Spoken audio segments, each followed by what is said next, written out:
ગુજરાતમાં ગત 2 દાયકામાં ન થયો હોય એ પ્રકારનો અસાધારણ કમોસમી વરસાદ આ વર્ષે થતાં રાજ્યના વિવિધ જિલ્લાના ખેડૂતોના પાકોને મોટું નુકસાન થયું છે।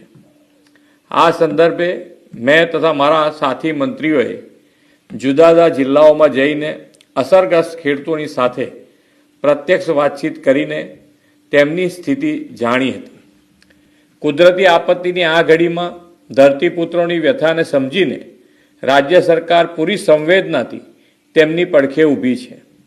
રાજ્યભરના ખેડૂતોના પાકને થયેલા વ્યાપક નુકસાન સામે તેમની લાગણીઓને ધ્યાને રાખીને રાજ્ય સરકાર દ્વારા ધરતીપુત્રો માટે રૂપિયા આશરે 10,000 કરોડના રાહત સહાય પેકેજની જાહેરાત કરું છું। આ ઉપરાંત રાજ્ય સરકાર 9 નવેમ્બરથી ખેડૂતો પાસેથી ટેકાના ભાવે આશરે 15,000 કરોડથી વધુના મૂલ્યોની મગફળી, મગ, અડદ અને સોયાબીનની ખરીદી પણ કરવા જઈ રહી છે।